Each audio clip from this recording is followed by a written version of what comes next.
Hi everyone, welcome to the channel. आज का हमारा टॉपिक है प्रेपोजिशंस। यहाँ मैंने 20 MCQs लिए हैं जिसके थ्रू मैं आपको प्रेपोजिशंस समझाऊंगी। तो यहाँ पर देखिए, फर्स्ट वन है Rahul has been accused dash murder. Accused का मतलब होता है किसी पर आरोप लगाना, किसी क्राइम का, किसी अपराध का आरोप लगाना। तो Rahul has been accused dash murder, Rahul पर मर्डर का आरोप लगाया गया है। एक्यूज्ड ऐसा वर्ड है जो अपने साथ फिक्स प्रेपोजिशन लेता है और वो है ऑफ। तो एक्यूज्ड के साथ जो प्रेपोजिशन आता है वो है ऑफ। तो यहाँ पर सही आंसर होगा of. Rahul has been accused of murder, Rahul पर मर्डर का आरोप लगाया गया है। सेकंड है Rekha did not agree dash me. Agree means सहमत होना। अगर एग्री वर्ड के बाद पर्सन आया हुआ है तो हम एग्री के साथ प्रेपोजिशन लगाते हैं विद। एग्री के साथ तब प्रेपोजिशन आता है विद। तो यहाँ पर ए ऑप्शन सही होगा। लेकिन अगर एग्री के बाद मान लीजिए प्रपोज़ल है या मैं उसकी बात से सहमत नहीं हूँ या सहमत हूँ, तब हम ऐसे केस में प्रेपोजिशन लगाते हैं टू। लेकिन अगर एग्री के बाद पर्सन दिया हुआ मी, मतलब व्यक्ति की बात हो रही है, मुझसे सहमत नहीं थी, तो उस केस में हम प्रेपोजिशन लगाते हैं विद। तो पर्सन आएगा एग्री के बाद तो विद, और प्रपोज़ल या कोई बात से सहमत नहीं हूँ या तुम्हारे पॉइंट से सहमत नहीं हूँ तब आएगा टू। थर्ड है ही was astonished dash his success. Astonished का मतलब होता है आश्चर्यचकित होना। वह उसकी सफलता से आश्चर्यचकित था। तो एस्टोनिश्ड अपने साथ फिक्स प्रेपोजिशन लेता है। कौन सा? एट। एस्टोनिश्ड के साथ आता है at. He was astonished at his success. वो उसकी सफलता से बहुत अधिक आश्चर्यचकित था। फोर्थ है this book belongs dash Amita. Belongs का मतलब होता है संबंधित होना। यह किताब अमिता से संबंधित है। बिलोंग्स हमेशा अपने साथ प्रेपोजिशन लेता है टू। तो this book belongs to Amita. A option will be the correct answer. This book belongs to Amita. यह किताब अमिता की है। फिफ्थ है he lives close dash my house. वो रहता है मेरे घर के पास में। तो क्लोज के साथ जब हम प्रेपोजिशन लगाते हैं टू तो उसका मतलब हो जाता है पास में। वो मेरे घर के बिल्कुल पास में रहता है। He lives close to my house. तो क्लोज के साथ प्रेपोजिशन आता है टू। सिक्स्थ है the thieves broke dash the house. Break की सेकंड फॉर्म लिखी हुई है ब्रोक। ब्रेक मीन्स होता है तोड़ना। तो क्या यहाँ मीनिंग आ रहा है चोरों ने घर तोड़ दिया? नहीं। एक फ्रेजल वर्ब होता है ब्रेक इनटू। उसका मतलब होता है ज़बरदस्ती किसी के घर में घुसना, सेंध वेंध लगाकर, किस उद्देश्य से? चोरी करने के उद्देश्य से। तो यहाँ पर क्या आएगा? सही प्रपोजिशन होगा इनटू। ब्रेक इनटू एक फ्रेजल वर्ब है जिसका मतलब होता है किसी के घर में ज़बरदस्ती चोरी करने के उद्देश्य से घुसना। तो कौन सा ऑप्शन सही होगा? A. The thieves broke into the house. चोर घर में ज़बरदस्ती घुस गए। सेवंथ है these workers depend dash you. Depend के साथ प्रेपोजिशन आता है ऑन। डिपेंड मतलब होता है निर्भर होना। तो ये वर्कर्स यानी मजदूर आप पर डिपेंड हैं, आप पर निर्भर हैं। तो डिपेंड के साथ हम कौन सा प्रेपोजिशन लगाते हैं? ऑन।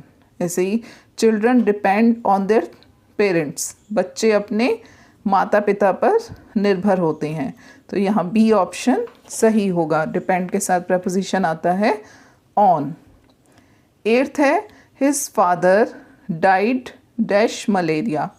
उसके पिता मलेरिया से, यानी मलेरिया एक बीमारी होती है, उससे मर गए। जब किसी बीमारी से मरने की बात हो तो हम प्रेपोजिशन लगाते हैं ऑफ।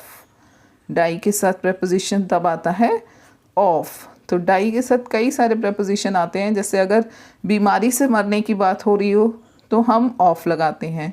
अगर कोई एक्सटर्नल रीज़न से डेथ की बात हो रही है, डाई की बात हो रही है, एक्सटर्नल रीज़न जैसे चोट लगना या स्नेक बाइट, सांप के काटने से मरना, तो उस केस में हम प्रेपोजिशन लगाते हैं डाई के साथ फ्रॉम। देश के लिए मरना, वो अपने देश के लिए उसने अपनी जान दे दी, तो he died for his country, तो उस केस में आता है डाई के साथ for, he died for his country. अगर एक्सीडेंट वगैरह में मरने की बात हो रही है तब हम डाई के साथ इन प्रेपोजिशन लगाते हैं। तो डाई के साथ प्रेपोजिशन ध्यान से लगाना है आगे देखकर। अगर बीमारी से मरने की बात हो रही है तो डाई के साथ of preposition, his father died of malaria, his father died of cancer. ठीक है। 9th है she is superior dash me. Superior मतलब श्रेष्ठ, सुपीरियर के साथ फिक्स प्रेपोजिशन आता है और वो है to. She is superior to me, तो डी ऑप्शन सही होगा। इसी तरीके से इन्फीरियर के साथ भी टू आता है, प्रायर के साथ भी, जो भी ओ आर वाले वर्ड्स हैं लास्ट में, तो उनके साथ हम प्रेपोजिशन लगाते हैं to. She is superior to me, she is inferior to me. ठीक है, इस तरीके से। 10th है the teacher is tired dash me. Tired का मतलब होता है थका हुआ, लेकिन क्या यहाँ मीनिंग थका हुआ आ रहा है? टीचर मुझसे थकी हुई है? नहीं। अगर हम टायर्ड के साथ प्रेपोजिशन लगा दें ऑफ, तो इसका मतलब हो जाएगा कि टीचर मुझसे तंग आ गई हैं, मुझसे परेशान हो गई हैं। तो कौन सा प्रेपोजिशन सही होगा यहाँ पर? ऑफ। और अगर थकने के सेंस में हम बात करें कि मैं थक गया हूँ, काम करके थक गया हूँ, तो उस केस में टायर्ड के साथ हम प्रेपोजिशन लगाएंगे from. I am tired from working all day. मैं पूरे दिन काम कर करके थक गई हूँ, तो उस केस में फ्रॉम आएगा। और जब किसी को तंग करना, परेशान करने की बात हो तो टायर्ड के साथ ऑफ लगाते हैं। 11th है Krish is eligible dash the post. Eligible मतलब योग्य, क्रिश पोस्ट मतलब पद के योग्य है, तो एलिजिबल के साथ प्रेपोजिशन आता है for. Krish is eligible for the post, तो कौन सा ऑप्शन सही होगा? डी।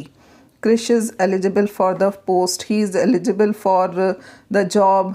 12th है I bought this dress dash 600 rupees. मैंने यह ड्रेस 600 रुपये में ख़रीदी। तो जब प्राइस दिया हुआ हो, कीमत बताई गई हो, तो हम प्रेपोजिशन लगाते हैं for. I bought this dress for 600 rupees. I bought the bike for 70,000 rupees. मैंने 70,000 रुपये में बाइक खरीदी। मैंने 600 रुपये में ड्रेस खरीदी। तो जब कीमत की बात हो रही हो तो फॉर प्रेपोजिशन। 13th है I listened dash what he said. Listen के साथ प्रेपोजिशन आता है to. I listen to what he said. मैंने सुना जो उसने कहा। जैसे बोलते हैं ना, listen to music, listen to your voice, अपनी आवाज़ सुनो, अपने मन की आवाज़ सुनो। Listen to your teacher carefully, अपने टीचर को ध्यान से सुनो। तो लिसन के साथ कौन सा प्रेपोजिशन आता है? टू। 14th है he divided his money dash his sons. उसने अपना पैसा, अपना धन अपने बेटों में बांट दिया। अगर यहाँ पर होता he divided his money to sons, अगर दो बेटों के बीच में बांटने की बात होती तो हम लगाते बिटवीन, लेकिन यहाँ पर ऐसा मेंशन नहीं है, तो इसका मतलब है कि उसके दो से ज़्यादा बेटे हैं। तो हम कौन सा प्रेपोजिशन लगाएंगे?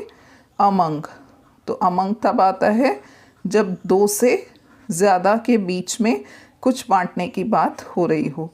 तो he divided his money among his sons. उसने अपने पुत्रों के बीच में पैसे डिवाइड कर दिए, बांट दिए।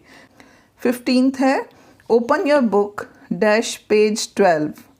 तो जब स्पेसिफिक पेज की बात हो रही हो कि अपने बुक में ये वाला पेज नंबर खोलो, तो उस केस में हम प्रेपोजिशन लगाते हैं at. Open your book at page 12, तो डी ऑप्शन सही होगा। Open your book at page 50, open your book at page 20। जब पेज नंबर बताया गया हो तो हम एट लगाते हैं। 16th है Sri Lanka is dash the south of India. Sri Lanka Bharat के दक्षिण में है। श्रीलंका एक अलग कंट्री है जो कि भारत से बाहर है। तो जब भारत से मतलब देश से बाहर के स्थान की बात हो रही हो तो हम प्रेपोजिशन लगाते हैं to. Sri Lanka is to the south of India. Sri Lanka Bharat के दक्षिण में है।